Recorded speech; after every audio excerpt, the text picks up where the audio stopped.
How's it going, everyone? Welcome back to JDC Studio. My name is Jacob. And man, after over 1.5 months, I think, which is, I don't even know how it's been that long.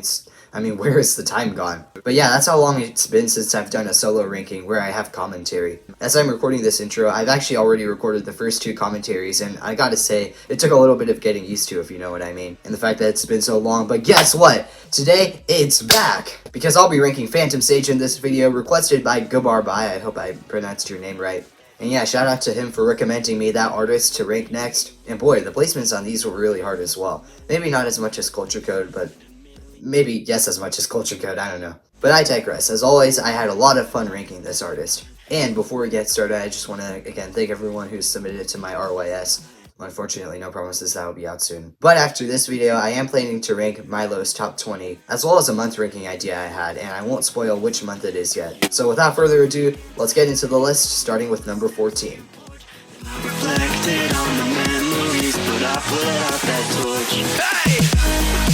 Number 14 is Hollow. Unfortunately, I find this massively overloved and honestly forgettable due to the concept getting old and stripped of its specialty after songs like Kingdom already exist. I'll give credit to the chord progression change in the bridge for varying this repetitive song up a little, even if it doesn't do a whole lot to the song's sense of direction. Much inferior to Rob Gasser's adaptation, if you will. I give this a 55 out of 100.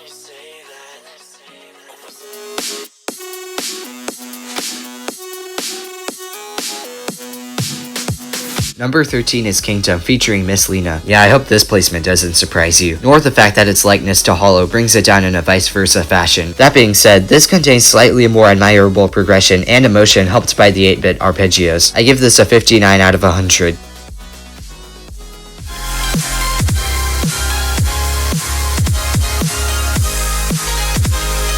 Number 12 is Far Away remix, originally by Different Heaven. Now we're going places. And this sounds exactly like what you'd expect from the title. That is, mostly all key elements from the original and Phantom Sage's magical, one-of-a-kind sound design. I do find this a minor downgrade from said original, however, due to the pacing of a glitch hop tempo not feeling as naturally suited as, say, melodic dubstep or D&B, though I am glad the genre choice was made for the artist's coverage. Same goes for the looped vocal patterns in the latter half of the first drop. I give this a 78 out of 100.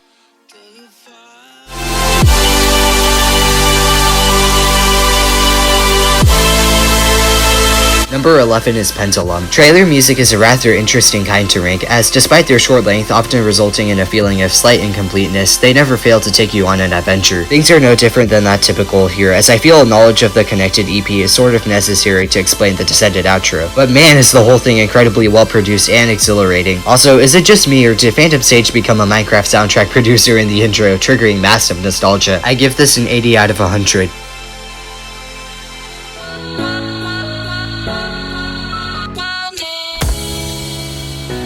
Number 10 is One Day with Wales featuring Havana. I can now see where a vast majority of the influence for Where Was I, Wales' second on-label production came from. Go check out my video ranking Miles T's top 20 to hear my thoughts on that. Here, I can't help but feel as though the drop chords might be too gritty and distorted for the emotional mood the offs drop set, but I digress. This is both artists' debut, and I love the chord progression used. Not quite as much as what it changes to in the second drop though, being all the more uplifting. I describe the lyrics similarly, and must add my surprise to the fact that this isn't made fun of for the occasional quack-like segments, at least as it sounds to me. Curious minds wonder, could the faint water effects at the beginning and end be meant to add lore? I give this an 83 out of 100.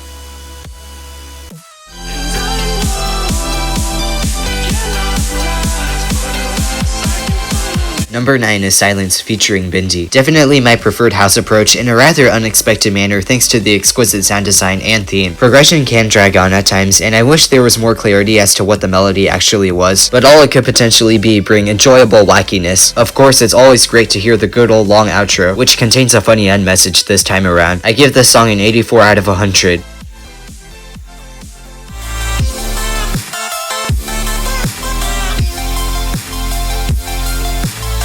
Number 8 is Miko featuring Havana. And when did this drop out of my top 200, you may ask? To answer that question, actually very recently, and only for minor reasons such as the chord progression's simplicity. Not even for the whole song either. But there's way more to the song than that. What stood out to me from the very first listen was how much its lyrics remind me of Sad Machine by Porter Robinson. Easily one of my favorite songs from The Crusher because of its immaculate levels of depth and emotion. This song seems to share a huge amount of those qualities, but to a subtly lesser degree. Even still, the specialty is automatically transferred just for that. And by the way, let me know right now if the lyrics are referencing some sort of video game or story I'm unaware of. My updated rating is 85 out of 100.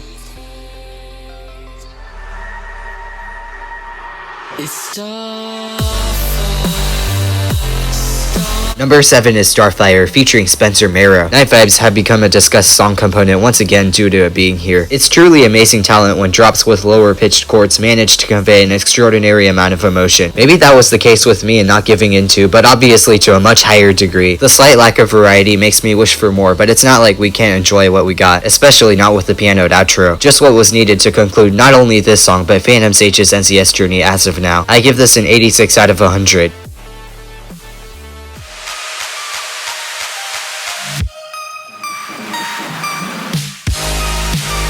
Number 6 is Crystal Clouds, featuring Havana for the third time. I can really see the universal love on this, and it's for a simple reason. The atmosphere has mastered a dreamy vibe, and particularly the main melody is absolutely beautiful in the drops. Its distortion makes it a bit of a toss-up, but still, its uplifting vibes uphold. For some reason, I don't feel the Sad Machine vibes as strongly here, which is ironic considering that the tempo and key are way more similar here than in Miko. However, I bet it contributes to the world building in some way. I give this an 87 out of 100.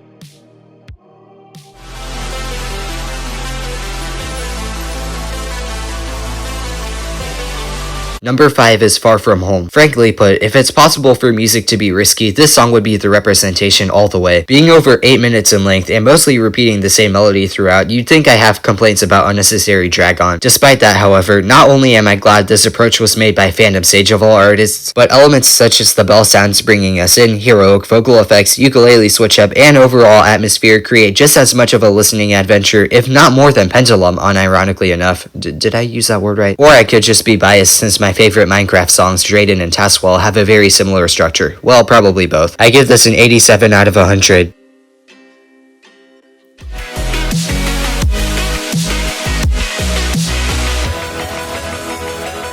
Number 4 is Our Life's Past, featuring Emily Styles. I know what you're thinking, how does this place so high but Hollow and Kingdom, which have a very similar sound design, don't? And end differently from those two. While that does hold it back therefore, the boost has to do with atmosphere mastery, which in my opinion is proven way more here with how it feels unique yet derivative of typical Phantom Sage elements at the same time. One cool underlying sequencing element Phantom Sage uses often that I haven't talked about yet is the start of song drop. Gotta mention that here since this is the last song to feature such sequencing, along with the last drop being speedcore. I give this an 89 out of 100.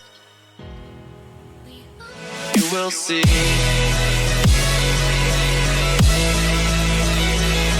Number 3 is The Light. It was a difficult decision to put this over Our Life's Past, but it had to be made. What more is there to say really than how uplifting all aspects of the song are? Sound design, lyrics, drop melody, and add to that the dramatic pianos and brass walls which put you in a trance. I may be a little unsatisfied with how they contrast, but if so, it's minimal. I give this an 89 out of 100.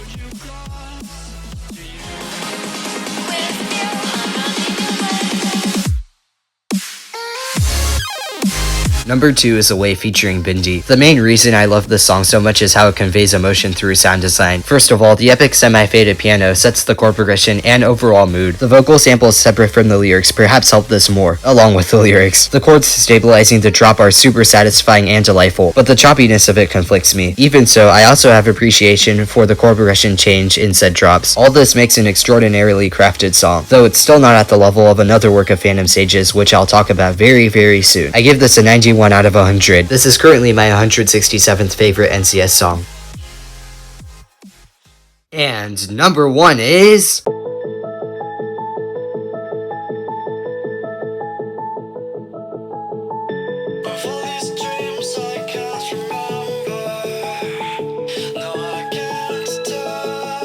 When I'm Gone. Man oh man, is this such a timeless emotional journey. As we've seen time and time again, Phantom Sage is a master of emotional music in his own regard, and he most definitely deserves all the love he gets for that. The thing is though, not all his songs do it in exactly my preferred method, but this song is not one of those. And wanna know the craziest part about that? It's unique to pretty much everything else in my top spots, but because of how phenomenally the lullaby-esque arpeggio is prevalent throughout the off drops, the dopely filtered as always lyrics, the sweetly built-in chord progression, the mellow but victorious drops, and most notably the story it tells and how it contributes to the world of this discography is done, I just cannot miss a credit. And that didn't even cover the middle section. From the gorgeous piano interlude to the intro arpeggios returning and a weak shaky voice singing about how after everything they might have to say goodbye. All I'm gonna say is make sure you have a tissue box next to you when you listen to that for the first time. You will need it. To sum this all up is the outro segment and its extra set of lyrics and chords, which just makes the song that much more monumental. Seriously, the amount of songs I feel like are fit for a movie will likely never end. I give this an 100 out of 100. This is currently my 34th favorite NCS song. Even if this wasn't Phantom Sage's last addition to NCS, many depict this as the representation of his departure, and for those reasons as well as my own, I will too.